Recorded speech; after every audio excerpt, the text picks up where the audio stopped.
എല്ലാവർക്കും നമസ്കാരം. ക്രിസ്മസ് എക്സാമിന് ടൈം ടേബിളും കാര്യങ്ങളൊക്കെ വന്നിട്ടുണ്ടായിരുന്നു. അപ്പം ഡേറ്റും കാര്യങ്ങളൊക്കെ അനൗൺസ് ചെയ്തു. അപ്പം എക്സാമിന് വേണ്ടി ഏതൊക്കെ പാഠഭാഗങ്ങളാണ് പഠിക്കേണ്ടത് നമുക്ക് നോക്കാം. നമുക്കറിയാം ഫസ്റ്റ് ടൈമിന് വേണ്ടി ആദ്യത്തെ 2 ചാപ്റ്റർ മിക്ക സബ്ജക്ട്സിനും ഒക്കെ ആദ്യത്തെ 1-2 ചാപ്റ്ററൊക്കെ ഉണ്ടായിരുന്നു. മൂന്നാമത്തെ ചാപ്റ്ററിന്റെ പകുതിയോളം ഒക്കെ ഉണ്ടായിരുന്നു അല്ലെ സയൻസ് സബ്ജക്റ്റിനെ സംബന്ധിച്ചിടത്തോളം. അപ്പം അതുപോലെ തന്നെ മാത്സിനൊക്കെ ആണെങ്കിലും 4 ചാപ്റ്റേഴ്സും ഒക്കെ ഉണ്ടായിരുന്നു. അപ്പം ആ ഒരു ചാപ്റ്റർ കഴിഞ്ഞിട്ടുള്ള ഭാഗങ്ങൾ, അതായത് ക്രിസ്മസ് എക്സാമിന് കഴിഞ്ഞിട്ടുള്ള പാഠഭാഗങ്ങളാണ് പ്രധാനമായിട്ടും പഠിക്കാനുള്ളത്. അതുപോലെ തന്നെ ഫസ്റ്റ് ടൈമിലെ പോർഷൻസും കൂടെ നിങ്ങൾ നോക്കി വേണം എക്സാമിന് അറ്റൻഡ് ചെയ്യാൻ പോകാൻ വേണ്ടി കേട്ടോ. അപ്പോൾ നമുക്ക് ക്രിസ്മസ് എക്സാമിന് മസ്റ്റ് ആയിട്ടും പഠിക്കേണ്ട പാഠഭാഗങ്ങൾ ഏതൊക്കെയാണ് നമുക്ക് നോക്കാം. ആദ്യമേ നോക്കുന്നത് കേരള പാഠാവലിയാണ്. 3ാമത്തെ യൂണിറ്റ് വിസ്തൃത ലോകവിധാനത്തിൽ നിന്നുള്ള ചാപ്റ്റർ. അതിലെ മണ്ണും മനുഷ്യരും ബത്തേരിക്കടുത്ത് മലങ്കരയിൽ വെള്ളത്തിന് തെളിയാതിരിക്കാനാവില്ല, അത് 3 പഠിക്കാനുണ്ട്. പിന്നെ 4ാമത്തെ യൂണിറ്റിലെ പിറന്ന നാടിൻ പെരുമയിൽ, അതിലെ ദേശവും എഴുത്തും, ആലപ്പുഴ വെള്ളം, മുരിങ്ങാമരത്തോപ്പ്. അതുപോലെ തന്നെ അടിസ്ഥാന പാഠാവലിയാണ്. അതിലെ 2ാമത്തെ യൂണിറ്റ് ഉണ്ട് ഏകോദര സോദരർ നാം എന്നുള്ളത്. അതിലെ ആനന്ദാശ്രുക്കൾ, അതുപോലെ തന്നെ കെത്തളു. പിന്നെ അതുപോലെ തന്നെ 3ാമത്തെ യൂണിറ്റ് ആണ് അതിലെ ചരിത്രം രചിച്ച നാടകം, അതുപോലെ തന്നെ എൻ്റെ ഭാഷ. അപ്പൊ ഇത്രയും ചാപ്റ്ററുകൾ നിങ്ങൾ ഷുവറായിട്ടും ക്രിസ്മസ് എക്സാമിന് വേണ്ടി പഠിച്ചിരിക്കണം. ഇനി അടുത്തത് നോക്കാനുള്ളത് ഇംഗ്ലീഷ് ആണ്. ഇംഗ്ലീഷിന് യൂണിറ്റ് 2-ലെ 3ാമത്തെ ലെസൺ, അതായത് ദ സീഡ്ലിങ്സ് പോയം പഠിക്കാനുണ്ട്. പിന്നെ യൂണിറ്റ് 3-ലെ trumpets of change, another day in paradise, war, pace of string. പിന്നെ യൂണിറ്റ് 4-ലെ വുഡ്ലാൻഡ് വിസ്പേഴ്സ്, പിന്നെ ശാകുന്തളം, പിന്നെ trills and thrills, bird watching India എന്നുള്ള ആ ഒരു ലെസൺ പഠിക്കാനുണ്ട്. അതുപോലെ തന്നെ ദ വൈൽഡ് സ്വാൻസ് അറ്റ് കൂലി. അപ്പൊ ഇത്രയും പോർഷൻസ് ക്രിസ്മസ് എക്സാമിന് മസ്റ്റ് ആയിട്ടും പഠിക്കുക. ദെൻ ഹിന്ദിയുടെ കേസിൽ വരുന്നു. യൂണിറ്റ് 3 ഉണ്ട്. യൂണിറ്റ് 3-ലെ തന്നെ 3 സെക്ഷൻസ് ഉണ്ട്, അത് പഠിക്കുക. അതുപോലെ തന്നെ unit 4, unit 5. Then social science ആണ്. സോഷ്യൽ സയൻസിലെ 4ാമത്തെ, സോഷ്യൽ സയൻസ് ഫസ്റ്റ് ആണ് കേട്ടോ, ഹിസ്റ്ററിയിൽ വരുന്നതാണ്. 4ാമത്തെ unit wealth and the world, സമ്പത്തും ലോകവും.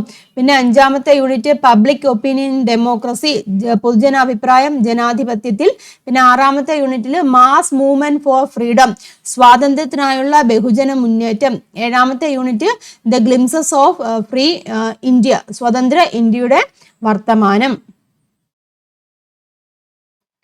ദെൻ സോഷ്യൽ സയൻസ് 2 ആണ് ജോഗ്രഫിയിൽ വരുന്നത്.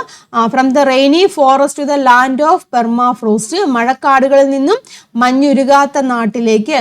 പിന്നെ 6ാമത്തെ യൂണിറ്റ് ആണ് മണി ആൻഡ് എക്കോണമി, അതായത് പണവും സമ്പദ് വ്യവസ്ഥയും. 5ാമത്തെ യൂണിറ്റ് ചേഞ്ചിങ് എർത്ത്, മാറുന്ന ഭൂമി. അടുത്തത് ഫിസിക്സിലാണ്. ഫിസിക്സിൽ നമുക്ക് ഓൾറെഡി അറിയാം, ആദ്യത്തെ 2 ചാപ്റ്റർ കംപ്ലീറ്റ് ആയിട്ട് ഫസ്റ്റ് ടൈം എക്സാമിന് ഉണ്ടായിരുന്നു. 3ാമത്തെ ചാപ്റ്ററിലെ ആദ്യ ഭാഗം ഏകദേശം റെയിൻബോ വരെയുള്ള സെക്ഷൻസ് നമുക്ക് ഫസ്റ്റ് ടൈം എക്സാമിന് ഉണ്ടായിരുന്നു. അത് കഴിഞ്ഞത്തെ പാർട്ട് കേട്ടോ, the world of colours and vision എന്ന ചാപ്റ്ററിലെ ആ ക്രിസ്മസ് എക്സാമിന് ശേഷമുള്ള പാഠഭാഗങ്ങൾ അവിടെ തൊട്ട് പഠിക്കാനുണ്ട്.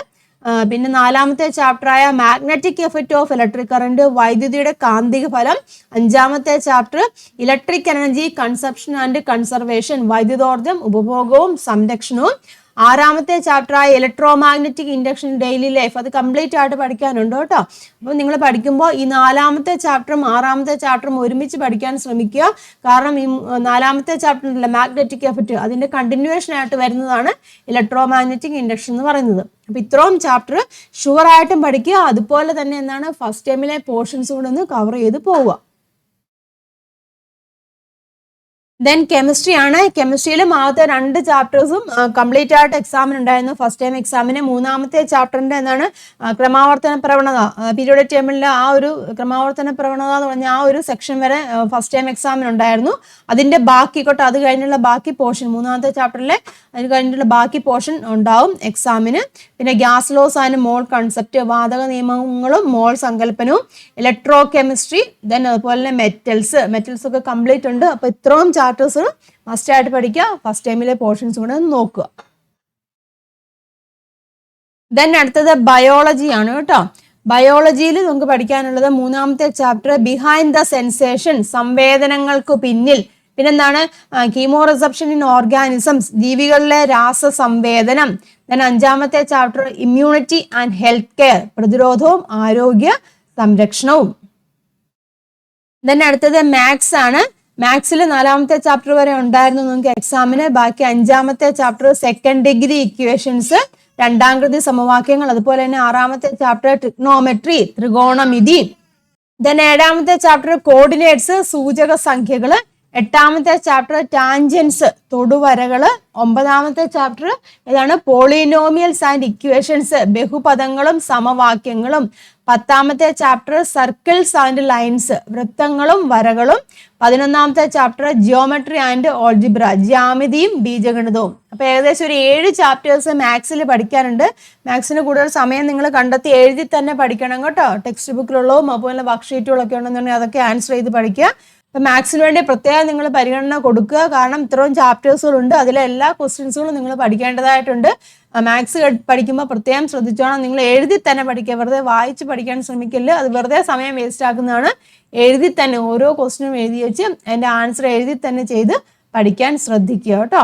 അപ്പോൾ ഓരോ സബ്ജക്റ്റിനും ഇത്രയൊക്കെ ചാപ്റ്റേഴ്സുകളാണ് നിങ്ങൾക്ക് പഠിക്കാനുള്ളത്.